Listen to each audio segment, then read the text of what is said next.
Les résultats 2024 de la Fondation du patrimoine ont été très positifs. Ils témoignent d'un engagement fort des Français auprès de la Fondation. Et pour en parler, je suis ravie de recevoir Alexandre Juliaris, qui est directeur général de la Fondation du patrimoine. Merci beaucoup d'être avec nous. Merci à vous de votre invitation. Alors très rapidement, est-ce que vous pouvez nous dire comment a progressé ce résultat pour la Fondation depuis les dernières années ?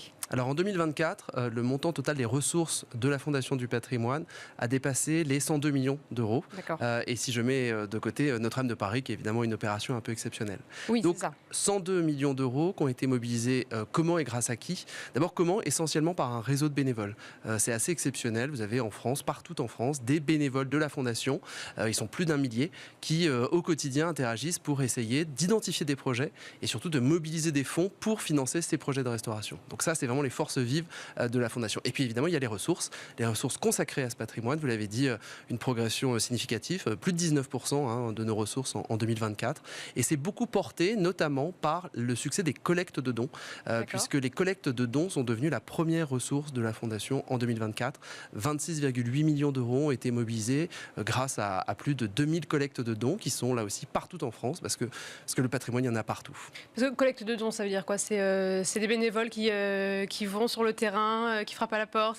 Alors, ils ne frappent pas directement à la porte. En général, on les sollicite, mais ils peuvent évidemment aussi se rendre au chevet de ce patrimoine qui souffre un peu partout en France et qui a besoin d'aide. Concrètement, ce que nous faisons avec ces collectes de dons, c'est que nous mobilisons les Français, les citoyens, pour qu'ils fassent un don défiscalisé, puisque la Fondation du patrimoine est une fondation reconnue d'utilité publique, donc on peut défiscaliser son don.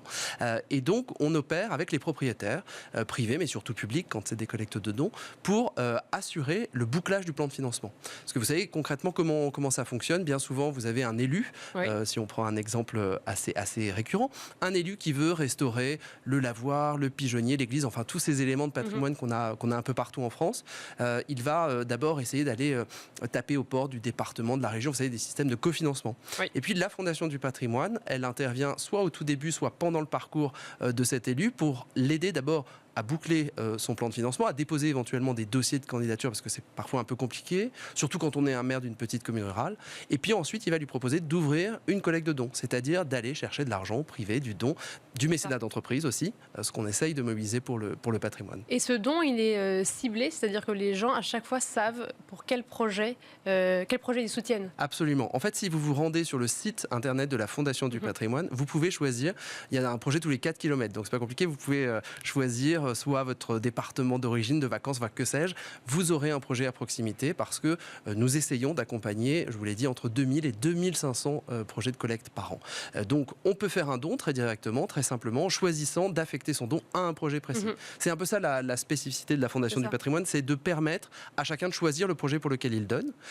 Et puis, évidemment, charge à nous ensuite, côté Fondation du patrimoine, de s'assurer que cet argent est correctement utilisé. Il est reversé évidemment en fonction de l'avancée des travaux, sur présentation de factures. C'est des garanties qu'on apporte évidemment aux donateurs. Et à votre avis, vous avez parlé de 19% de progression. Qu'est-ce qui fait que cette année, il y a une sensibilisation particulière ? Qu'est-ce qui permet cette sensibilisation au fur et à mesure des années ? Alors, déjà qu'il y a un mouvement croissant, structurel, en tout cas côté Fondation du patrimoine, on le mesure notamment à l'aune de nos ressources.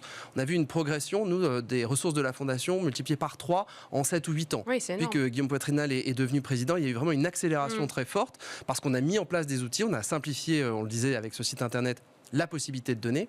Et puis, il y a un intérêt croissant des Français pour leur patrimoine. Pourquoi ? Parce qu'ils se sentent un peu responsables de ce patrimoine qu'on a reçu en héritage et qu'on doit donner aux générations futures.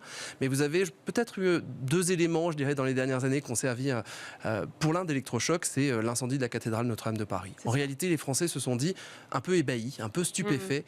En fait, ça peut disparaître. Et si on ne fait pas, si on n'intervient pas, si on n'agit pas, ce patrimoine, y compris le plus important, peut disparaître.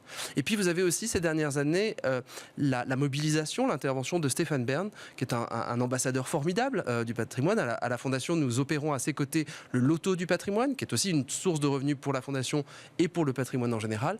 Et je pense que voilà, il y a une émulation forte. On le voit avec ces chiffres, ces ressources en progression. On le voit avec l'importance du bénévolat qui progresse aussi à la Fondation et qu'on veut continuer d'accroître parce que, encore une fois, malheureusement, les besoins sont bien plus importants. Vous comptiez le loto du patrimoine parmi les ressources sollicitées auprès de privés ? Alors non, ça c'est pas une ressource sollicitée auprès du privé, mais ça participe du montant des un peu plus de 102 millions d'euros de ressources de la Fondation en 2024. Il y a évidemment le loto du patrimoine, qui est une part significative, près d'un quart des ressources, et qui joue un rôle d'accélérateur et puis aussi de visibilité.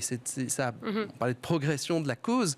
Si les gens s'intéressent davantage au patrimoine, sont plus sensibles au patrimoine, c'est aussi grâce à cette opération, c'est aussi grâce à Stéphane Bern qui met en avant ces projets tout au long de l'année. Est-ce qu'il y a des projets ou alors différents types de projets, ou est-ce que vous analysez une différence, une progression dans les projets soutenus? Peut-être qu'il y a 10 ans, on soutenait différents projets que maintenant. Alors, à la Fondation du patrimoine, on a la chance d'accompagner tous les types de patrimoine. Du bâti, du naturel, je disais, du petit pigeonnier, de la gare de triage de la SNCF. Enfin, voilà, il y a beaucoup de choses très, très différentes. Ce qu'on constate, en réalité, c'est que le facteur le plus important pour le don notamment, c'est le facteur de proximité géographique, l'attachement personnel, sentimental à un édifice. Ensuite, si on se place du côté des entreprises, et notamment de leur politique de mécénat, ce qu'on a pu observer et ce que nous essayons d'encourager, c'est que le patrimoine, c'est aussi un levier d'insertion ou de réinsertion professionnelle. On a, encore une fois, à l'occasion du chantier de Notre-Dame, pu voir un certain nombre de métiers mis en avant, d'artisans, enfin de formidables choses qui sont faites au quotidien. Le patrimoine, c'est aussi cela. Et ce que nous essayons de faire, c'est de convaincre toujours plus d'entreprises, de toute taille d'ailleurs, de soutenir des chantiers de patrimoine parce que c'est bon pour l'économie, c'est bon pour l'emploi et c'est bon pour l'insertion sociale. Ça, le mécénat d'entreprise se sent très concerné par cet investissement sur un territoire et créer quelque chose de circulaire, un écosystème. C'est de la dynamique territoriale, vous avez raison. C'est-à-dire qu'en réalité, quand vous soutenez des projets de la Fondation du patrimoine, ou quand vous soutenez des projets de patrimoine en général, vous soutenez évidemment l'artisan qui va intervenir, ou le professionnel qui va intervenir sur le chantier, mais vous créez aussi les conditions d'un développement économique local. Pourquoi ? Parce que le patrimoine, c'est en réalité le premier vecteur, le premier levier du développement touristique. Si on a la chance d'accueillir des millions de visiteurs partout en France et tout au long de l'année, c'est aussi grâce au patrimoine. C'est donc un investissement qui est rentable pour ce pays, d'investir dans le patrimoine, de soutenir ce patrimoine. Et puis, comme vous avez un peu des modifications de comportement, c'est-à-dire qu'on essaie aujourd'hui d'avoir des expériences touristiques de plus en plus privilégiées, avec un peu moins de monde. La chance que nous avons dans ce pays, c'est que du patrimoine, il y en a partout. Et donc, on peut développer des offres touristiques liées au patrimoine partout sur le territoire. Merci beaucoup Alexandre Juliaris. Je rappelle que vous êtes directeur général de la Fondation du patrimoine et merci à vous toutes et tous de nous avoir suivis. C'était Arrêt Marché.